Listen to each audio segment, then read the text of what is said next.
Assalamualaikum warahmatullahi wabarakatuh. Selamat pagi anak-anak. Perkenalkan, nama ibu adalah Nurul Aini. Ibu bisa dipanggil Bu Aini ya. Nah, ibu ini adalah guru magang 2 di MTSN 2 Jember dari Prodi Tadris Ilmu Pengetahuan Alam IAIN Jember. Nah, selanjutnya beberapa minggu ke depan ibu akan mengisi materi di kelas 8F ini. Nah, pertemuan pertama ibu akan mengisi tentang cahaya dan optik. Akan tetapi ibu hanya ingin membahas tentang sifat-sifat cahaya saja. Nah,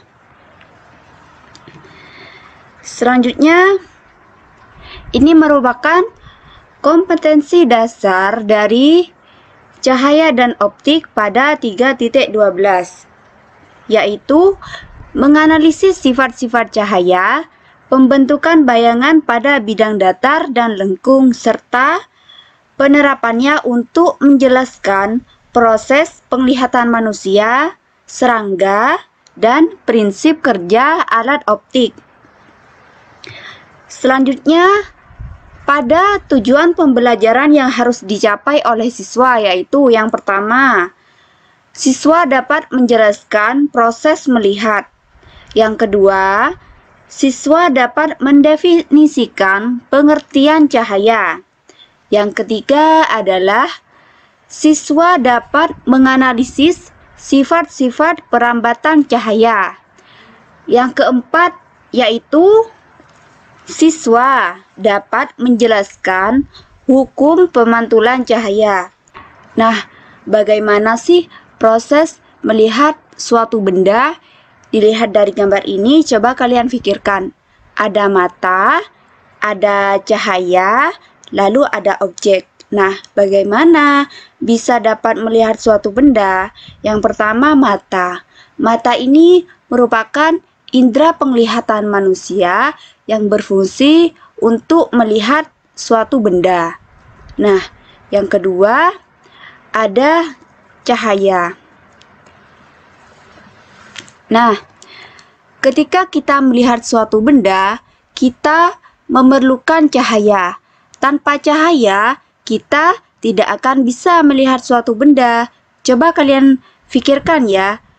Ketika kita ingin melihat objek atau teh ini dalam keadaan gelap, nah, maka kita tidak akan terlihat apa yang akan kita lihat pada objek ini. Nah, maka kita itu memerlukan cahaya untuk melihat suatu benda. Selanjutnya yaitu pengertian cahaya. Nah, bisa disimpulkan ya dari pengertian yang tadi. Jadi, cahaya itu merupakan suatu gelombang elektromagnetik transversal dengan panjang gelombang antara 400 nanometer hingga 600 nanometer. Nah, karena cahaya itu merupakan gelombang elektromagnetik, jadi cahaya itu tidak memerlukan medium sebagai media perambatannya. Artinya, walaupun tidak ada medium, gelombang cahaya dapat merambat dari suatu sumber ke penerima gelombang cahaya. Misalnya, ketika kita berada di luar angkasa. Di luar angkasa itu hampa udara, berarti tidak ada udara. Akan tetapi, cahaya matahari dapat sampai ke bumi karena tidak memerlukan medium untuk media perambatannya. Nah, selanjutnya yang ketiga yaitu sifat-sifat cahaya. Nah, anak-anak perlu diketahui ya, sifat-sifat cahaya itu ada 5. Yang pertama, cahaya dapat merambat lurus. Yang kedua, cahaya dapat menembus benda bening. Yang ketiga adalah cahaya dapat dibiaskan. Yang kelima adalah cahaya dapat diuraikan. Nah, kali ini Ibu akan membahas yang pertama, cahaya dapat merambat lurus. Nah, salah satu contohnya ketika kita memegang senter. Kemudian senter itu kita arahkan ke depan. Maka apa yang terjadi? Cahaya senter itu dapat merambat lurus sesuai arah yang kita inginkan. Nah, ini salah satu contoh gambar cahaya dapat merambat lurus. Nah, yang kedua yaitu cahaya dapat menembus benda bening. Nah, cahaya mampu menembus benda bening seperti halnya kaca, air jernih, botol bening, kertas, plastik, dan lain sebagainya. Nah, ini merupakan peristiwa dari cahaya dapat menembus benda bening. Nah, ini pada saat kita mengarahkan senter ke mangkok bening, maka senter akan menembus ini ya, menembus benda bening. Nah, ini bisa terlihat ya. Yang kedua, nah, pada saat siswa ini mengarahkan senter ke plastik bening, maka apa yang terjadi? Senter ini dapat menembus plastik bening karena senter dapat menembus benda bening. Coba kalian bayangkan. Yang ketiga ya, ada senter, ada gelas bening yang berisi air putih. Nah, pada saat kalian mengarahkan senter ke gelas bening ini, maka apa yang terjadi? Senter ini dapat menembus gelas bening yang berisi air putih. Nah, bisa dipahami ya dari sini cahaya dapat menembus benda bening. Yang ketiga yaitu cahaya dapat dipantulkan. Nah, salah satu contohnya itu pada saat kita mengarahkan senter ke cermin. Nah, seperti ini. Ini cermin, ini senter. Nah, pada saat kita mengarahkan senter ke cermin, maka cermin itu akan memantulkan cahaya dari senter ini. Cahaya dari senter ini merupakan sinar datang, dan pantulan dari cahaya senter ini merupakan sinar pantul. Nah, selanjutnya, cahaya itu memiliki sifat yang dapat dipantulkan jika menumbuk pada suatu permukaan bidang. Nah, pemantulan cahaya itu terjadi ada 2 macam. Yang pertama, pemantulan baur. Yang kedua adalah pemantulan teratur. Nah, pemantulan baur itu terjadi karena cahaya itu dipantulkan oleh suatu bidang yang tidak rata. Contohnya seperti aspal, tembok, dan batang kayu. Yang kedua adalah pemantulan teratur. Nah, pemantulan teratur itu terjadi jika cahaya itu dipantulkan oleh suatu bidang yang rata, seperti cermin datar. Nah, ini merupakan contoh gambar dari pemantulan baur dan pemantulan teratur bisa diamati ya anak-anak, ini pemantulan baur. Nah, pemantulan baur itu terjadi pada permukaan yang tidak rata. Ini permukaannya tidak rata. Jadi, hasil pantulannya itu tidak beraturan, artinya baur. Nah, coba kalian amati. Pada saat kita mengarahkan senter ke permukaan yang tidak rata, maka hasil pantulannya itu tidak sejajar atau tidak beraturan. Jadi, hasil pemantulannya itu baur. Yang kedua, yaitu pada pemantulan teratur. Nah, pemantulan teratur itu terjadi pada permukaan yang rata seperti pada cermin. Nah, coba kalian amati ya. Pada saat kita ingin mengarahkan senter ke cermin datar, maka sinar pantulannya itu sejajar dengan sinar datang. Nah, bisa kalian amati ya ini. Nah, sejajar kan? Karena permukaan cerminnya itu datar. Selanjutnya, yang keempat, cahaya dapat dibiaskan. Nah, apa sih cahaya dapat dibiaskan itu?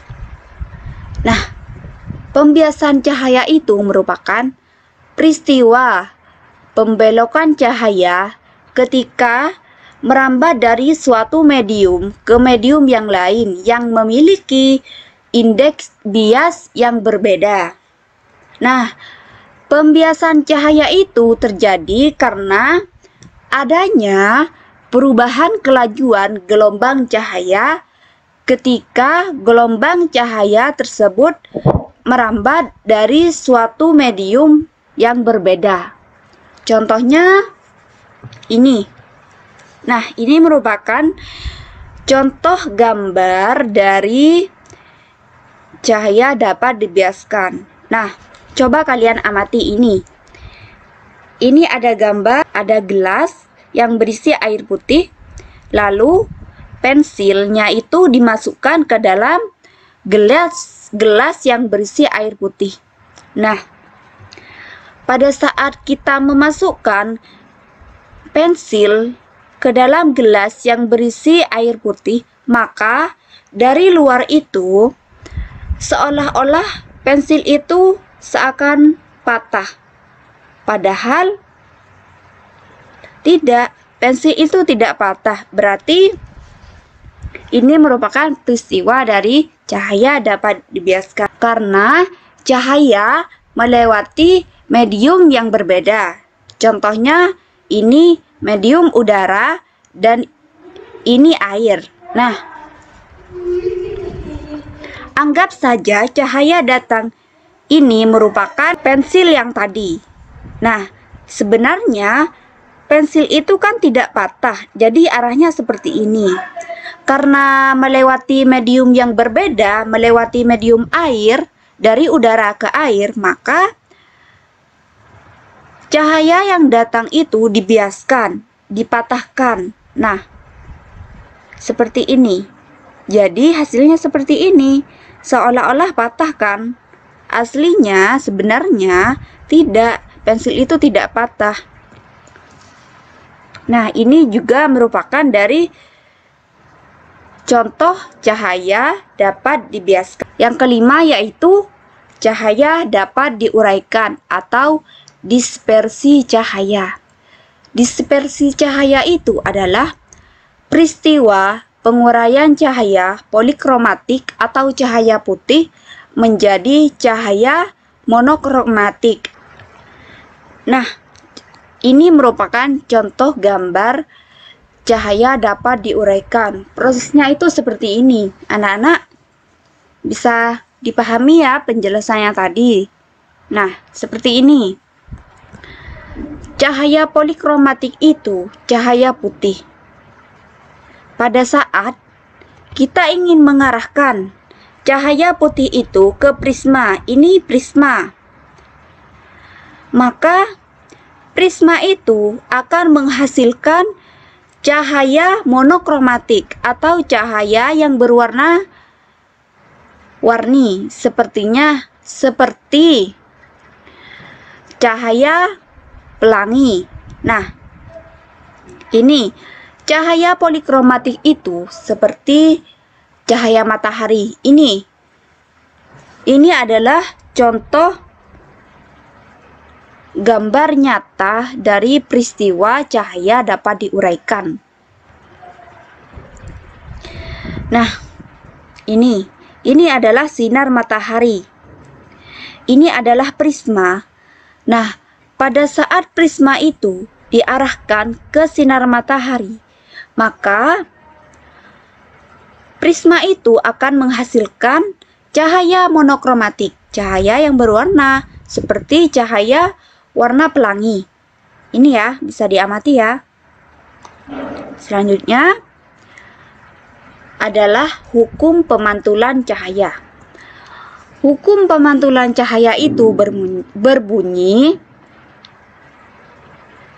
berkas sinar datang, sinar pantul, dan garis normal berada pada bidang datar yang sama.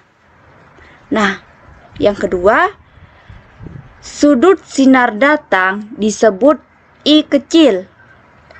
Lalu, sudut pantul itu disebut R kecil. Jadi, sudut sinar datang sama dengan sudut sinar pantul.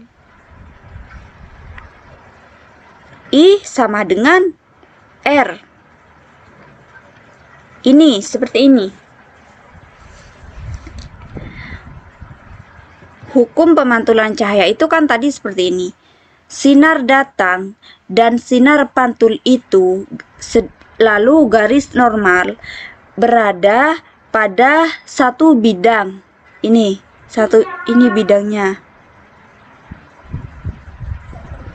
Nah, sedangkan sudut sinar datang dan sudut sinar pantul itu sama besarnya ini.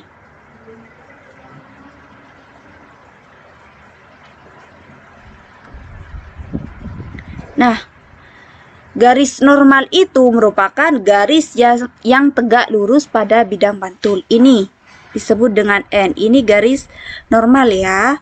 Garis yang tegak lurus pada bidang pantul, ini bidang pantulnya.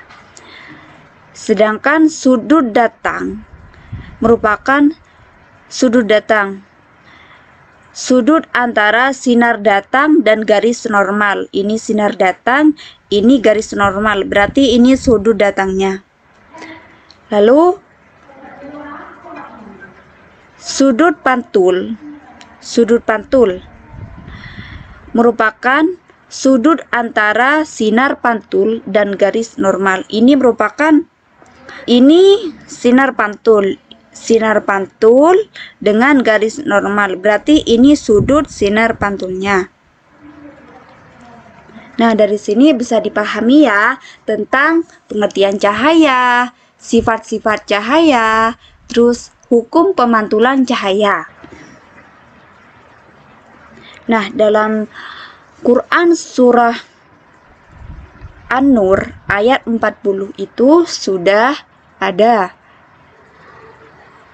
Allah memberikan perumpamaan tentang kegelapan yang amat sangat hingga tak ada cahaya sedikit pun yang terpancar atau terpantul. Nah, tanpa cahaya itu tak satu pun benda akan tampak, termasuk tangan sendiri, badan sendiri, dan bahkan yang paling dekat dengan kita. Allah mempunyai cahaya, dan barang siapa tidak diberi cahaya oleh Allah tidak akan mempunyai cahaya sedikit pun. Dengan cahaya itu kita bisa melihat, mendengar, dan menerima sesuatu.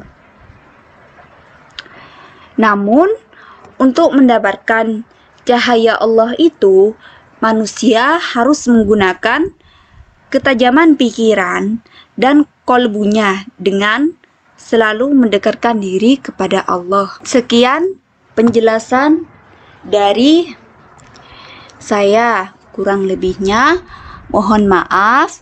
Sampai jumpa di pertemuan berikutnya.